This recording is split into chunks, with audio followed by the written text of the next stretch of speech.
Всем привет!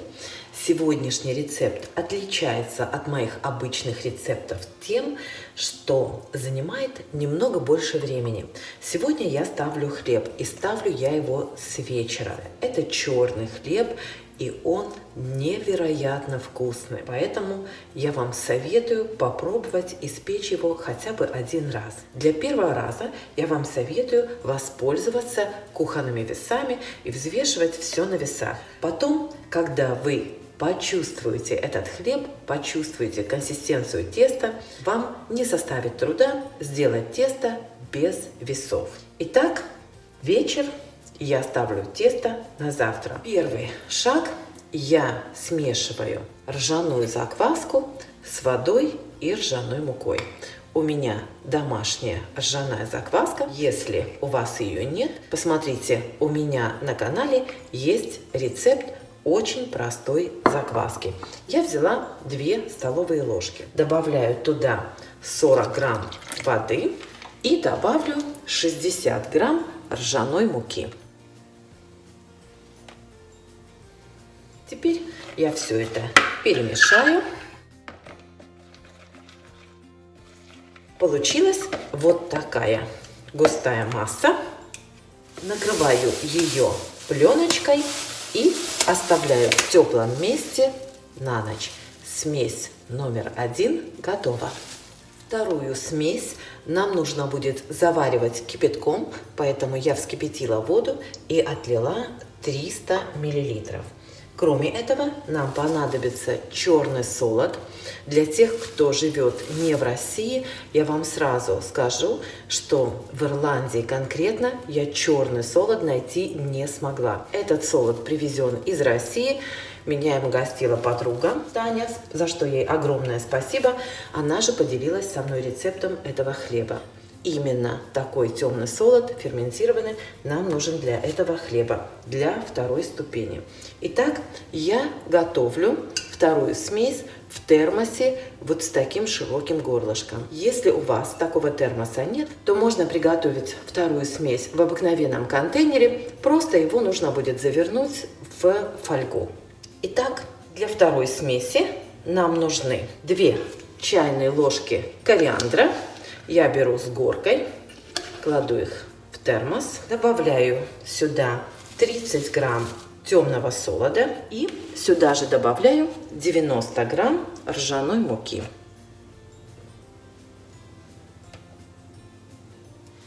Теперь я сухие ингредиенты перемешаю. Получилась вот такая смесь. И залью эту смесь кипятком. Этот процесс называется осахаривание. Хорошенечко все перемешиваю. Перемешать эту смесь нужно очень тщательно, чтобы внутри, на дне не остались сухие комочки муки. Вот смотрите, видите, я размешиваю, и все равно какие-то там постоянно какие-то кусочки, сухая мука откуда-то всплывает. Смесь прямо загустевает у меня на глазах. Масса такая густая, что у меня даже, вот смотрите, разъединилась лопаточка, которой я мешала. Возьму вот такую поплотнее. Еще раз проверю, чтобы на дне не было никаких комочков. Теперь я термос плотно закрою крышкой и оставлю его на ночь. Еще раз повторяю, если такого термоса у вас нет, можете сделать эту смесь в обыкновенном контейнере с крышкой, плотно накройте крышкой и заверните в фольгу на ночь. 2 смеси готовы. Встретимся завтра утром. Доброе утро. У нас сегодня такое хмурое утро, холодно. Побежала моя музычка. Такое небо серое сегодня.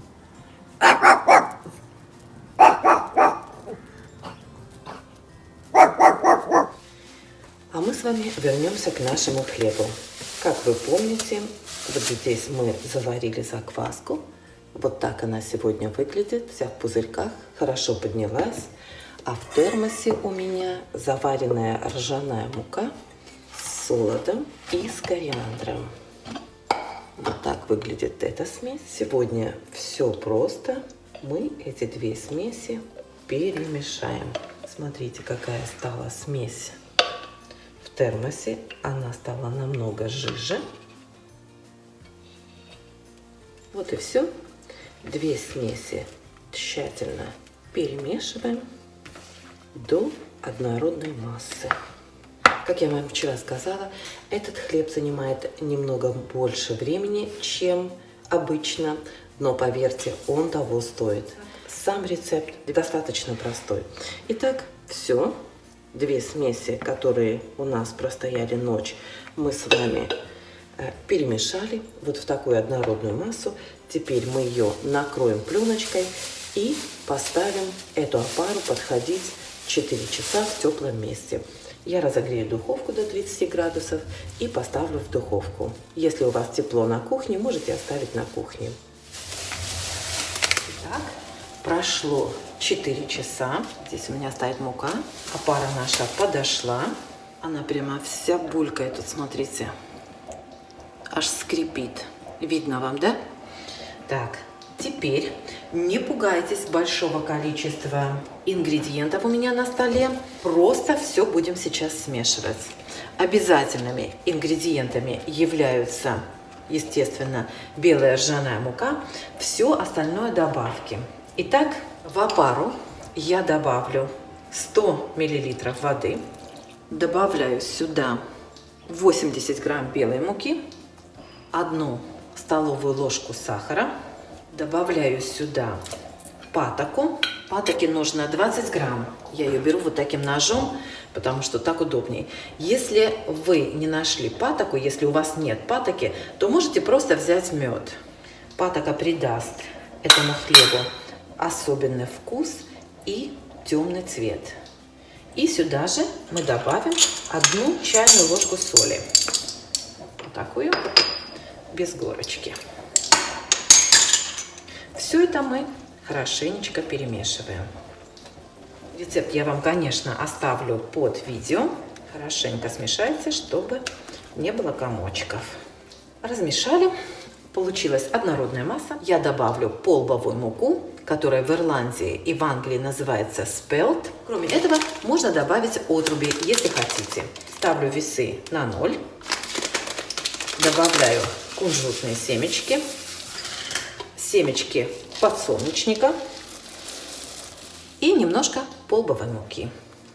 Теперь я все это перемешаю. В зависимости от того, что вы добавляете в этот хлеб, какие добавки кладете, у вас уйдет разное количество ржаной муки. Теперь я просто добавляю ржаную муку, чтобы получилось густое вязкое тесто.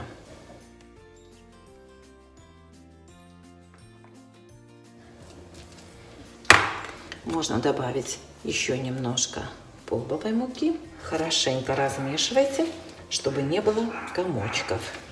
Обратите внимание, какая получается вязкая масса. Извините, там у меня собачка возмущается чего-то. Пойду выпущу ее на улицу. Я добавлю, может, еще 1 столовую ложечку ржаной муки. Ну, какая у меня собака скандальная, а? Ну, вы смотрите, какая она скандальная. На всех лает. Еще раз хочу обратить ваше внимание на консистенцию теста. Получается оно очень вязкое. Сейчас я его оставлю подходить на 2 часа.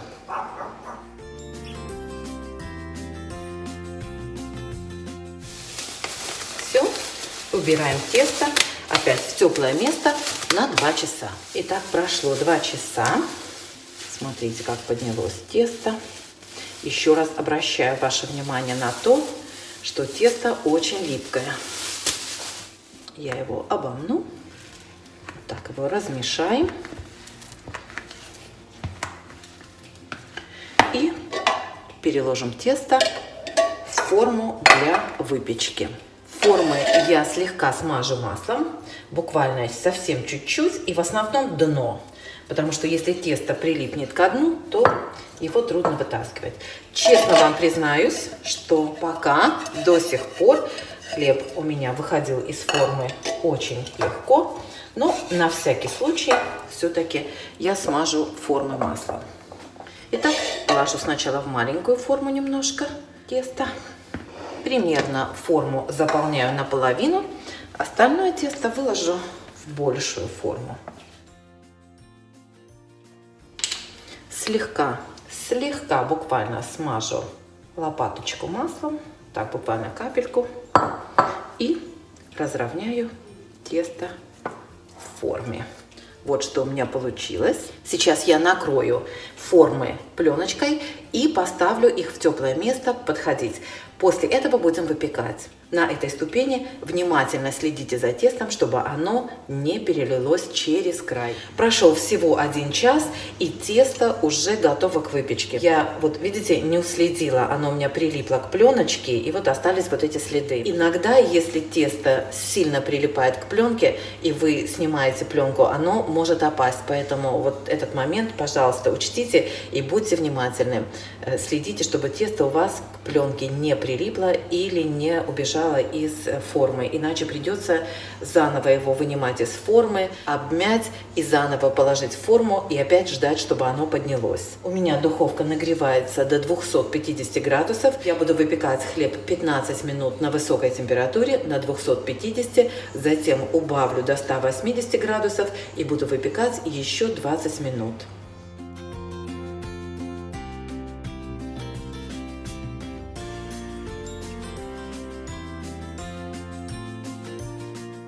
Хлебушек готов.